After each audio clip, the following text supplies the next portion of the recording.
Друзья, всем привет! Здесь у меня, как вы видите, я говорю, у меня что-то случилось со звуком, поэтому я записываю звук сверху. Приветствую вас в этом видео, спасибо большое, что здесь. Я вас приглашаю подписаться на канал. И обратите, пожалуйста, на ту модель, с которой мы сегодня будем работать. Вот что у нас есть сегодня до. У нас есть полностью натуральные волосы, хорошего качества. Запрос моей модели в том, чтобы не было какого-то слишком резкого перехода. Чтобы по большей части остались волосы натуральные, а добавилось немного блонда, бликов, какой-то игры цвета, объемности и так далее. Не знаю, как у вас, у меня это достаточно частый запрос в последнее время, поэтому будем учиться его делать. Я буду работать в технике сегодня начеса, постараюсь сделать большую часть работы, кроме контуринга челки, именно в этой технике. Буду делать пропуски обязательно, для того, чтобы все-таки большая масса волос натуральных осталась. И совсем немного мы добавили блонда для вот этого как раз эффекта, который хочет наш клиент. Будем мало говорить, много делать, поэтому поехали. Поставьте, пожалуйста, лайк этому видео и будем начинать. Итак, разделил я волосы максимально просто. Согласно схеме, которую вы можете скачать у меня в телеграм-канале, я отделил височно-боковые зоны вот таким образом, как вы сейчас видите. Также отделил нижнезатылочную зону, на которой буду работать, среднезатылочную зону и теменная зона. Чуть позже я вам покажу, как именно я ее отделил. Не делаем никаких сложностей, делаем достаточно простые, понятные блоки. Важно, чтобы каждый блок, его ширина, была не более ширины фольги. Это обеспечит вам удобство работы с обесцвечивающим продуктом, а также удобство упаковывания фольги и ее хорошего удержания на волосах. Начну я работать с нижней затылочной зоны. Это удобно. Здесь я буду работать самым щадящим продуктом. Я буду использовать сегодня все продукты L'Oréal Professionnel. Буду использовать пудру 8 тонов на протяжении всей работы, но буду немного менять оксиданты. Поэтому в зависимости от того, как ближе я буду подходить к концу, мой оксидант будет все выше и выше. Здесь я вам показываю, вероятно, качество волос, то что оно достаточно хорошее. Здесь работать мы будем бережно, чтобы максимально это качество сохранить. Начинаю работать с нижнезатылочного блока, который отделил. Я обращаю внимание на его ширину обязательно. И здесь, в зависимости от того, какая вообще костная структура вашего клиента, нужно понять, будете вы здесь делить волосы на 2 части, или вы их будете делить на 3 части. Вот в данном случае, вы видите, я центральным пробором разделил 2 части и обращаю внимание на ширину. Честно сказать, мне не очень удобно работать, разделяя волосы на 2 части, потому что, для меня это нижние пряди окей, а верхние пряди немного широкие. Я не люблю работать, потому что изгиб головы, он не позволит мне подойти как-то близко, равномерно к корню. Поэтому здесь я разделил волосы на 3 части. И те места, где у меня будет деление, где будут проборы, я определяю с помощью внимательного наблюдения, где происходит закругление. И вот именно на этом месте закругления я произвожу вертикальный пробор, тем самым отделяя секцию.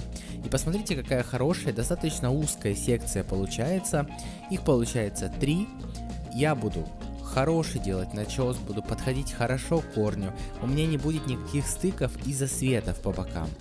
Вот, может быть, замечали, да, такие засветы, если неровное прилегание фольги к голове, то получаются по бокам такие нехорошие засветы, либо расстояние от кожи головы до блондированных волос больше, чем посередине. Поэтому 3 секции. Итак, работать я буду пудрой, которую вы сейчас видите на экране. Пропорция смешивания в данном случае на нижнюю затылочную зону я использую 1 к 2,5. У меня получается достаточно пластичная вот такая консистенция, которая очень удобно работать и легко пропитать прядь. Ну и плюс вы помните, что чем больше у нас оксиданта, тем более мягкая получается смесь, тем большее время мы можем держать продукт на пряди волос. Также мне в работе будет сегодня помогать вот такой планшет. Мне он очень нравится в техниках с начесом, потому что имеет вот такую классную расческу, которая легко фиксирует начес. Шикарная вещь. Поэтому давайте начинать. Как я уже сказал, делю я волосы на 3 вот такие небольшие секции. Работать будем быстро и будем делать достаточный плотные проборы.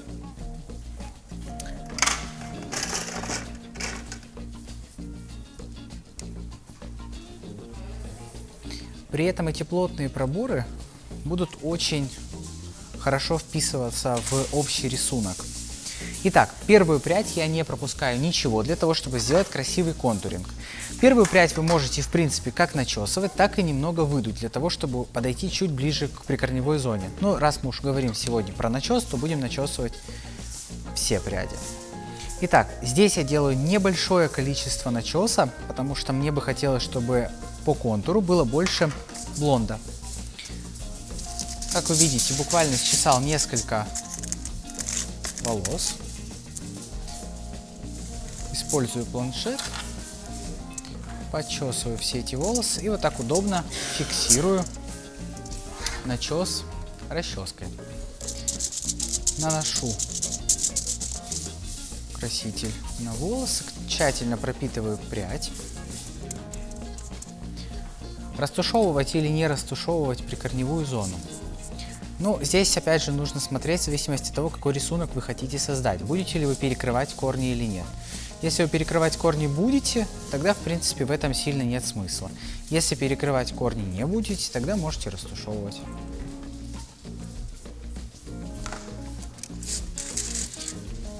Как я уже говорил в предыдущих видео, мне не нравится растушевывать корни, к примеру, когда я делаю AirTouch.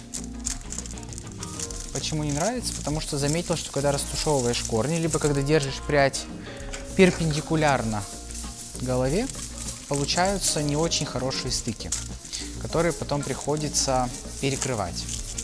Мне не всегда этого хочется делать, не всегда это нужно, поэтому попробуйте сделать так и так. Следующую прядь я беру 1 сантиметр.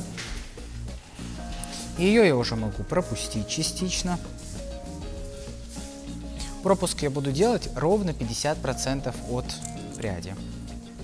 То есть, если у меня прядь 1 сантиметр, то я 5 миллиметров пропускаю, 5 миллиметров оставляю и выполняю начес.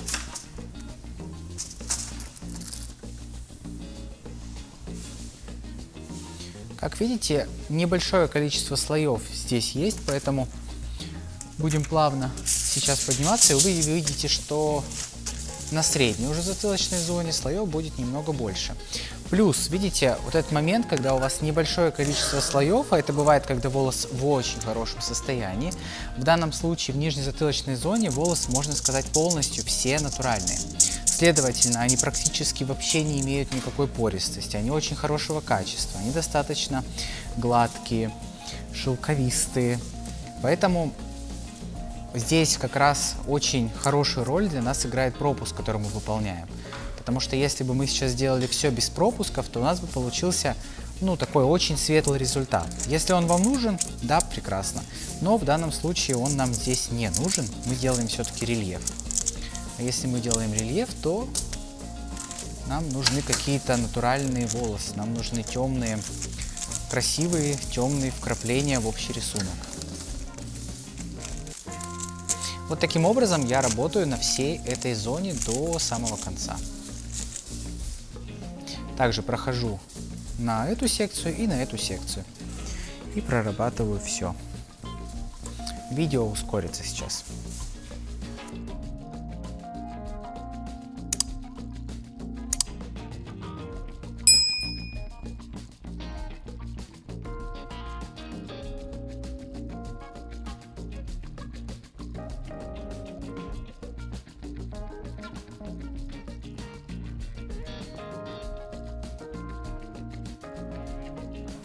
Друзья, хотелось бы обратить ваше внимание, вот я сейчас прорабатываю последнюю прядь в этой секции. Если вы обратите внимание на плотность этой пряди, то вы увидите, что вот в этой зоне более плотные волосы, а в этой зоне более прозрачные. Это абсолютно нормально, потому что чем ближе мы приближаемся к височной зоне, тем более прозрачная вот эта будет часть. Такое практически у каждого вашего клиента будет.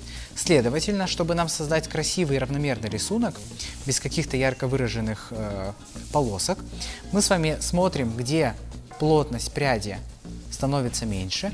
В этой зоне отделяем ее временно. просто убираем. Делаем начес в этой зоне. Можно его сделать как бы немного не до конца. После этого возвращаем эту прядь на место. И уже вместе с этой прядью производим вычес. Таким образом у вас получается равномерная прядь по плотности, и, следовательно, получится равномерный рисунок.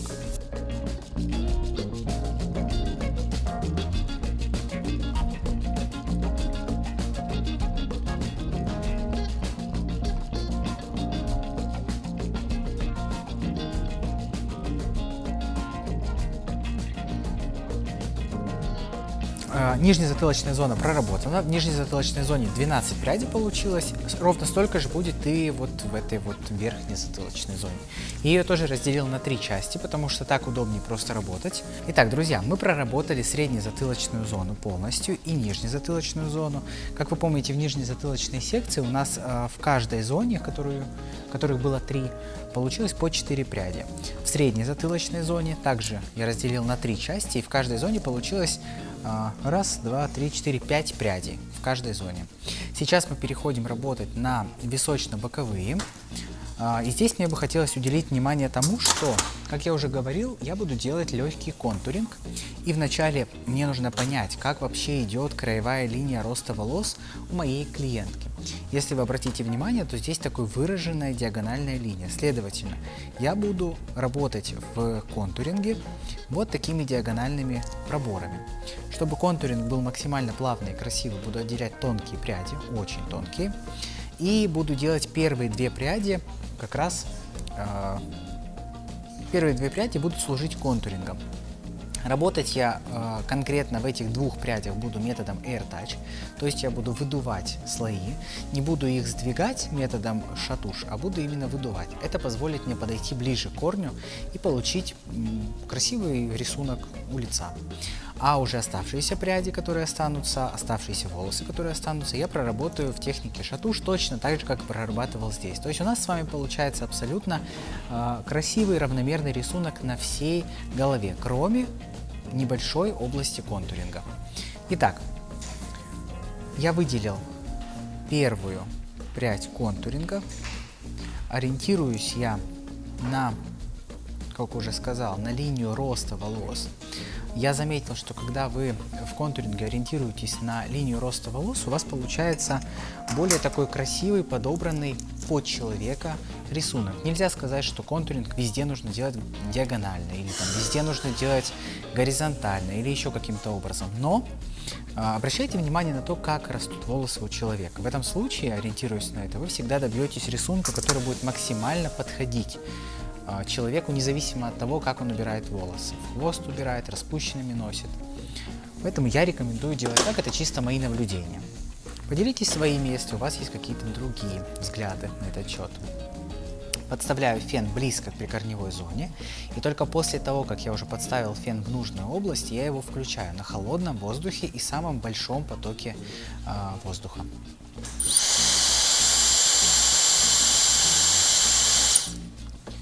Как вы видите, волосы, когда они чистые, когда они ровные, прямые, гладкие, очень хорошо отделяются. Все волосы, которые остались у меня в руке, я буду прорабатывать с помощью такого тоненького планшета. Именно в этой зоне я буду использовать тоненький планшет, потому что это удобнее. Мне сейчас максимально неудобно это делать, потому что я нахожусь прямо рядом со штативом, чтобы вам было видно. Вообще, в идеале, конечно, вставать так, чтобы вам было удобно держать планшет и удобно можно было аккуратно отодвинуть прядь снизу. Ну вот, как вы видите, я сейчас наношу не в самую близко к корню область, чуть-чуть дальше, и после этого аккуратно приближаюсь чуть ближе к корню. Я надеюсь, в видео видно то, насколько хорошее натяжение я держу пряди. Это необходимо для того, чтобы, во-первых, эта прядь хорошо держалась в фольге, чтобы она никуда не сползла. Ну а во-вторых, это большой плюс в том, что вы быстро ее пропитаете. Легко. И она будет 100% пропитана. Я не делаю здесь никаких растушевок, наношу просто прямым нанесением и хорошо пропитываю прядь.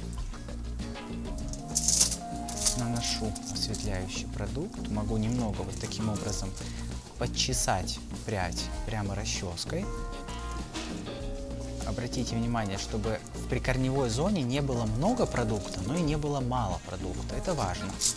Особенно если вы знаете, что вы работаете на продукте, который может немного вздуваться в фольге. Будьте максимально осторожны с этим, чтобы не испортить ваш рисунок какими-то протечками. Итак, нанесли. После этого упаковываем аккуратно прядь. Здесь вы можете делать чуть больше заворотов, для того, чтобы очень хорошо зафиксировать эту прядь. Прямо близко-близко к корню я запаковываю фольгу, и ширина конверта точно равняется ширине той пряди, которую вы прорабатывали. Это тоже важно для того, чтобы когда вы упакуете прядь, она у вас не повисла в горизонтальном виде, а держалась вот в таком диагональном, как вы ее и сделали. Точно так же я сейчас сделаю вторую прядь, и после этого покажу, как буду переходить уже на горизонтальные пряди на оставшейся зоне височно-боковой. Итак, проработали мы пряди контуринга, сейчас переходим к оставшейся части этой зоны. И я отделил вот здесь вот первую прядь, так можно сказать. Это такой маленький треугольничек между двумя вот этими зонами. Посмотрите, он прям очень маленький. Его я начешу полностью. Я, хотя взял прядь примерно 1-1,5 сантиметра, но, как вы видите, она такая очень, такая вот не плотная совсем. Поэтому я могу целиком ее начесать. Почему? Потому что мне в этой части тоже нужно достаточное количество блонда. Представьте, если ваш клиент сделает, допустим, прическу где-то вот в верхней зоне, и он полностью уберет все волосы вверх. И представляете, что у вас будет? У вас будет белая светлая часть здесь, светлая часть здесь, а здесь будет темная. Поэтому нам это не нужно. Полностью возьму сейчас и аккуратно вычешу волосы. Здесь так хороший такой начес сделаю, но за счет того, что прядь достаточно плотная, здесь останется достаточно волос для того, чтобы не выделялся вот сильно вот этот контуринг из общей массы, если волосы будут перенаправлены. Все, делаю все то же самое. Аккуратно убираю все это. Фиксирую, делаю достаточное натяжение и прорабатываю. Постепенно я повышаю процент оксиданта. Я не меняю пропорцию смешивания продукта с оксидантом, но я его повышаю. Если вначале я работал на оксиданте 3,75 в пропорции 1 к 2,5. После этого следующая зона была соединял получается 30 грамм оксиданта, нет, не 30, а 45 грамм оксиданта 3,75, остальная часть была 6%. Сейчас я уже работаю следующей смесью. У меня 45% 6% оксиданта, а оставшаяся часть 3,75. Ну и как вы понимаете, следующая зона, с которой я буду работать, она уже будет полностью на 6%. Следовательно, мы с вами работаем на очень таких низеньких процентах оксиданта, за счет чего добиваемся, во-первых, хорошего качества волос, чтобы оно осталось такое, какое было изначально. Ну а во-вторых, у нас есть достаточное количество времени, чтобы комфортно работать, чтобы нам не торопиться, чтобы нам не переживать, что что-то случится с теми прядями, которые мы нанесли в самую первую очередь. Следующая прядь. Все делаю точно так же. Здесь уже могу сделать пропуск. 5 миллиметров. И делаю небольшой начес.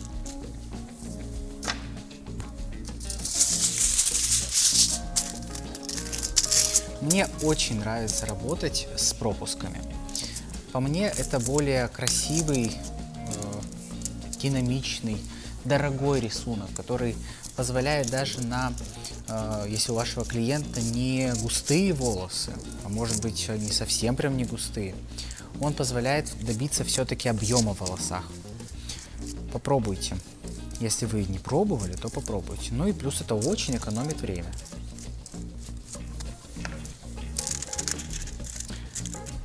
Тем более сейчас потихонечку, вернее, уходит у нас на второй план тренд на очень такие плавные, такие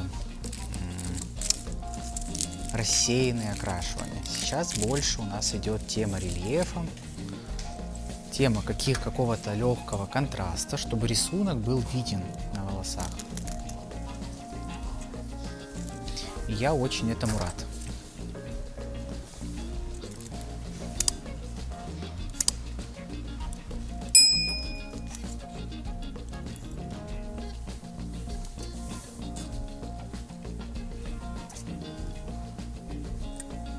Если вы опять же видите, что у вас вот эта зона, как часто бывает, она менее плотная, отделите ее.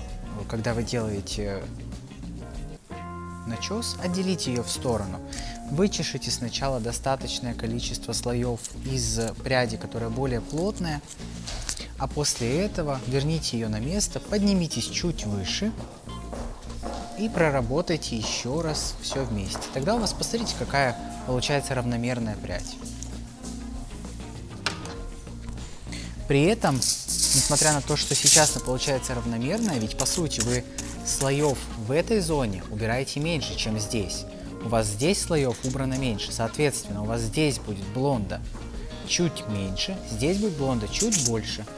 Следовательно, у вас чем ближе к лицу, тем будет немного более светлый результат.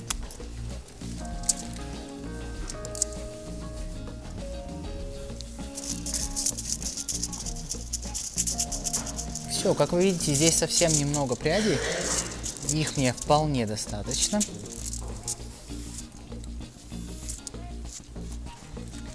Слежу за равномерностью нанесения осветляющего продукта. Если нужно, прорабатываю ребром, чтобы точно убедиться, что продукт есть везде, и снаружи, и изнутри. Потому что где-то, если его будет мало, то это все. Это будет грязный фон осветления, где-то будет какое-то пятнышко, и вообще это будет что попало.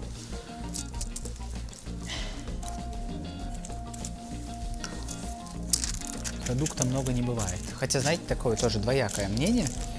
Хотя, говорят, там продукта много не бывает, лучше нанести больше, но будьте аккуратны в прикорневой зоне. В прикорневой зоне продукта не должно быть много, это тоже плохо. Он может вытечь очень легко. Особенно если у вас продукт ваш сдувается, например, в процессе времени выдержки, или если он жидкий, или если вы планируете прокрашивать волосы, которые остались, и вы будете переворачивать эти пряди. Ну что, сделали мы все. Теперь переходим к теменной зоне, к последнему блоку. Как вы видите, здесь я отделял вот таким вот треугольничком. И сейчас я буду работать в такой, знаете, интересной схеме. Я даже не знаю, как ее можно назвать. Что-то типа паркета, не паркет, не знаю. Я буду отделять, ориентируясь на вот эти вот ребра этого треугольника, буду отделять пряди. Первую прядь сейчас отделяю и буду работать с ней. Следом буду отделять здесь же вторую прядь, поработаю с ней. Потом отделю две пряди с этой стороны, потом снова две пряди с этой стороны.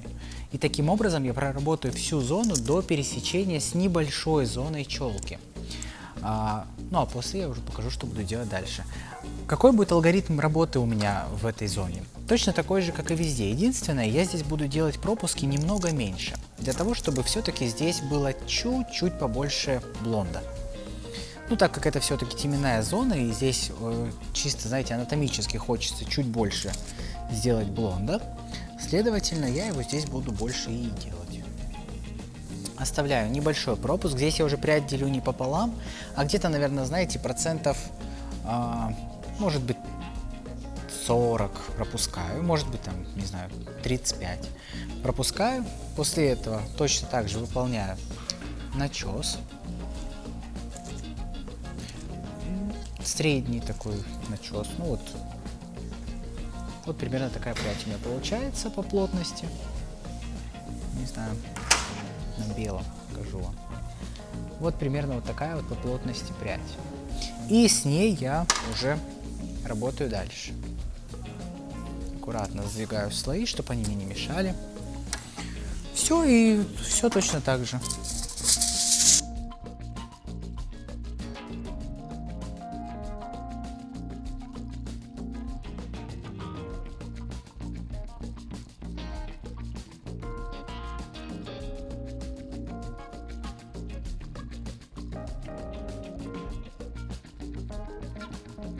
Точно так же, как идею, могу использовать вот эту расческу, которую я часто использую, для того, чтобы как раз формировать этот пропуск. Можно делать штопку, для того, чтобы также формировать пропуск штопкой. Тогда у вас будет более рассеянный, более плавный эффект в этой зоне.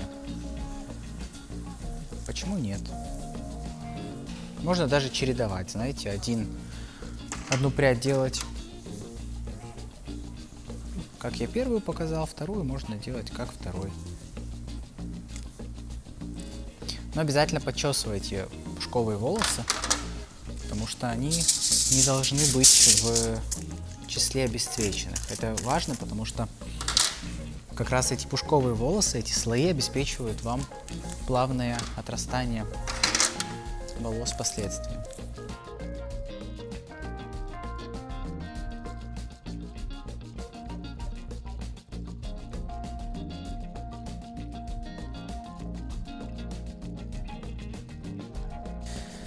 Итак, друзья, у нас осталась только челка. Все мы здесь везде сделали. Все пряди пропусков мы убираем в обратную сторону, чтобы они нам не мешали. Вот у нас получилось вот такой вот небольшой участок челки. Каким образом я буду работать? Да, самым простым. Буду просто делать горизонтальные проборы и таким образом буду доходить до пересечения вот с этой вот зоной. Самое главное, что здесь нужно заметить, что первая прядь должна быть невероятно тонкой, просто вот буквально 2 миллиметра. Это вот она, ваша первая прядь, которую я буду прямо в чистом виде сейчас вот как есть, так и буду ее осветлять. Также хочу заметить, что в зоне челки я не буду делать начес, я буду выдувать феном. Первую прядь, как я уже сказал, ничего с ней делать не буду, оставлю ее как есть. А все последующие буду отделять тоненькими проборами и просто выдувать. В зоне челки делать пропусков я не буду.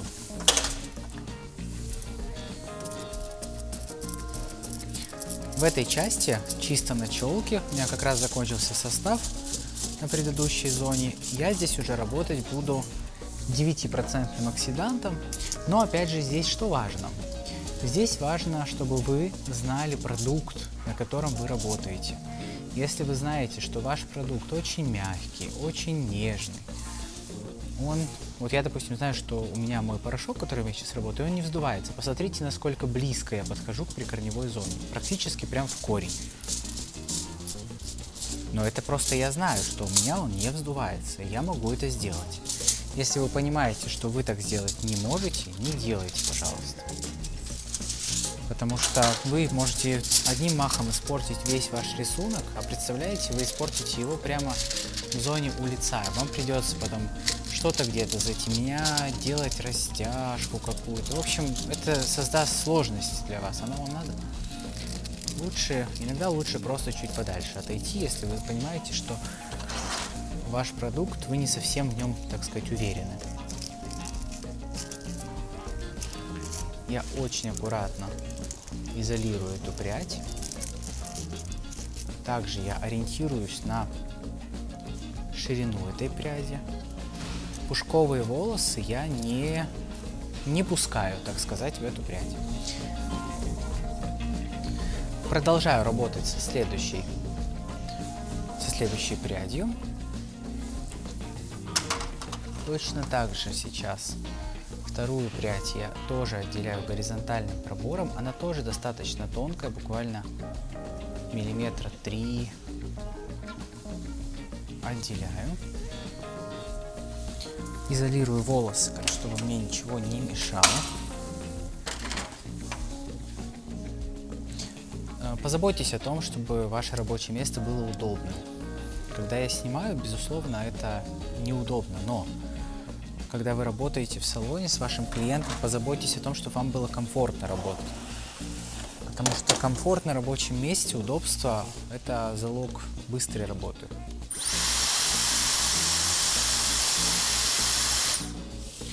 Выдуваю, не теряю натяжение пряди, убираю все то, что выпало из этой пряди.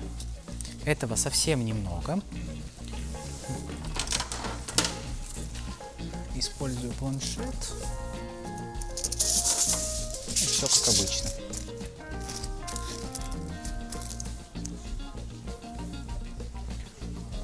Подставляю планшет в эту зону, убираю вот эти вот лишние, не лишние, а выдутые волосы и максимально близко держу планшет при корневой зоне. Здесь важно держать в той зоне, где вы видите самую выпуклую часть, чтобы у вас, даже если где-то будет не такое близкое, близкое подхождение к корням, чтобы у вас все было равномерно. Здесь я уже не подхожу настолько близко. Почему? Потому что у меня уже есть выдутые пряди. Там я мог сделать прямо в корень, потому что там я ничего не выдувал, там мне нечего было, в принципе, запачкать. Здесь же я уже все-таки маленький отступ, но делаю. И аккуратно пропитываю всю прядь. Старайтесь следить за стабильностью вашего планшета, чтобы его не кидало из стороны в сторону, потому что вы также можете сбить здесь прядь или что-то запачкать.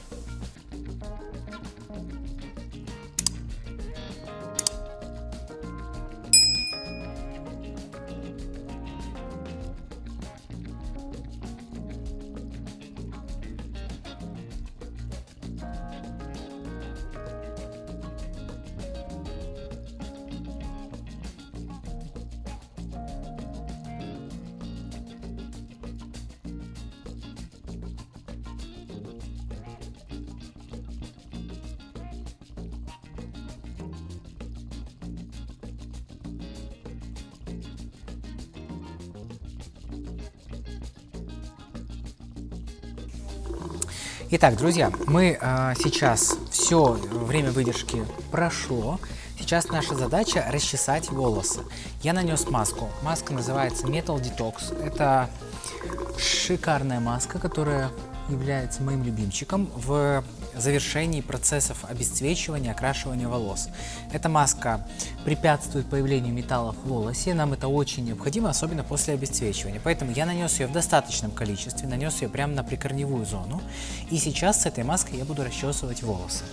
Это не финальный уход, который я сделаю после обесцвечивания, потому что после обесцвечивания я еще сделаю маску Absolute Repair. Но вначале нанесу эту маску именно для того, чтобы, во-первых, расчесать, а во-вторых, чтобы она подействовала в качестве нейтрализатора металлов. Ну и подготовила волосы к дальнейшему осветлению. Чуть-чуть, если можно, вперед. Да. Если вы начес сделали хорошо, если вы именно занимались не начесыванием волос для того, чтобы создать объем, который создают в прическах, например, а именно сдвигали аккуратно слои в прикорневую зону, то тогда расчесываться он у вас будет достаточно легко, без каких-то сложностей. Вот как вы видите, я сейчас не расчесываю волосы до того, как начал снимать это видео. Вот все, в принципе, достаточно комфортно и хорошо расчесывается. Причем это не только про работу с частичным начесом, я имею в виду с шатушем, с пропусками, но и когда вы работаете полностью в этой технике, без каких-либо пропусков, точно так же, в принципе, все прочесывается достаточно хорошо, без каких-то прям неприятных ощущений. Главное, я нанес маску на влажные волосы. И потом аккуратно начинаю с кончиков прочесывать волосы. То есть, ну вы помните, да, что если мы сдвигали, то они сдвинулись такой гармошкой в прикорневую зону. И обратно мы их просто вычесываем на свое место. Тогда вы и не вырвете никакие волосы, все будет хорошо. Конечно, расческа, которой я сейчас работаю, она не самым идеальным образом для этого подходит. К сожалению, я оставил расческу, специально предназначенную для этого, сегодня дома.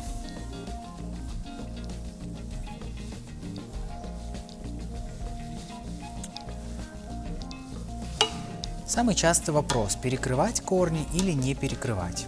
Нужно это делать или не нужно? Я очень люблю, когда корни перекрываются. Почему? Потому что часто запрос моих клиентов в том, чтобы отрастание было достаточно аккуратным, чтобы не приходилось человеку смотреть на себя в зеркало и думать, что ну вот, окрашивание отросло, надо бы что-то делать, надо какую-то коррекцию. Поэтому мне нравится сделать легкую растяжку, немного притемнить вот эти обесцвеченные корни, не трогая абсолютно натуральную базу. Но вот эта тень, которую я создам с помощью красителя, а в данном случае я буду использовать краситель Dialight, эта тень, она позволит человеку ходить очень долго с этим окрашиванием. Единственное, что, возможно, захочется сделать, это просто сделать тонирование обесцвеченных волос по длине. А тень это будет сохраняться достаточно долгое количество времени. Будет, опять же, очень плавный переход. Ну и плюс ко всему, как я уже сказал, мы выполним желание клиента в том, чтобы окрашивание, вернее, чтобы окрашивание было не таким частым, не таким явно видным.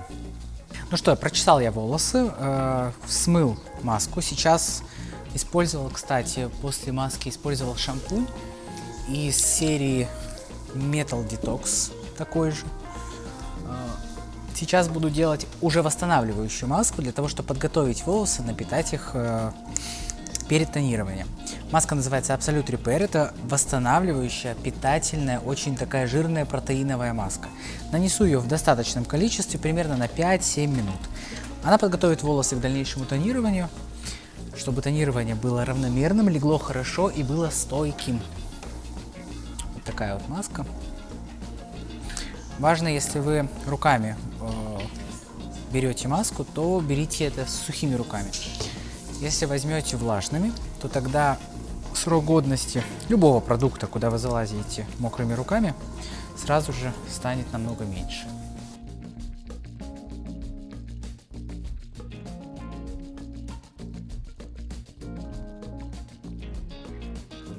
Время выдержки маски прошло. Я сейчас буду ее смывать и тонировать сначала прикорневую зону с помощью аппликатора, затем буду тонировать длину. Для прикорневой зоны я выбрал два красителя. Это краситель 828 перламутровый мокка и 78 мокка. Пропорция следующая: 15 грамм красителя 7.8 и 10 грамм красителя 8.28. Создаю это для того, чтобы просто немного притемнить вот этот вот переход на блондированные волосы. Зону челки, вот эту небольшую зону, я изолирую и не буду на нее наносить, на прикорневую зону, какой-либо краситель.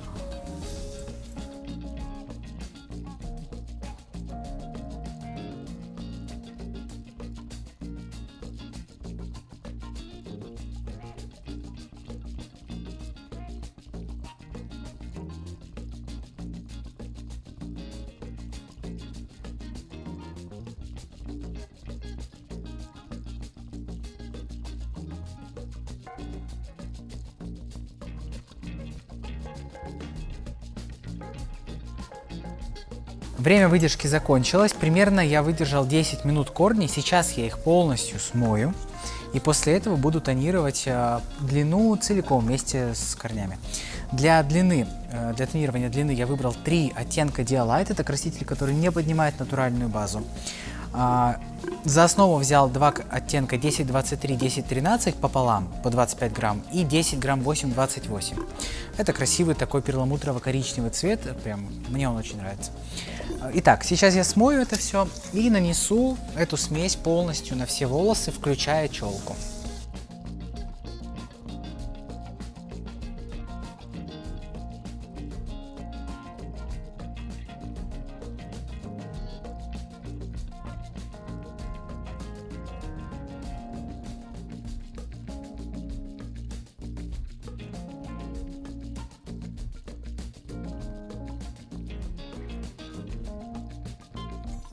Друзья, мы закончили практически всю работу, сейчас осталось только посушить волосы и сделать укладку.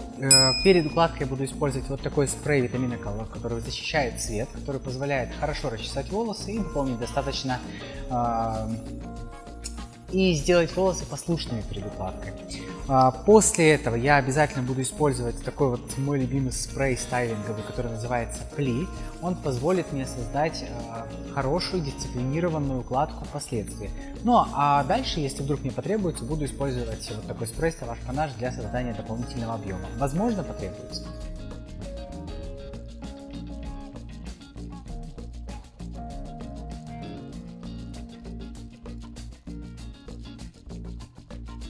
Ну что, друзья, мы закончили нашу работу. Посмотрите, какая красота у нас получилась. Сейчас покажу вам более в лучшем свете, поближе, чтобы вы оценили нашу работу.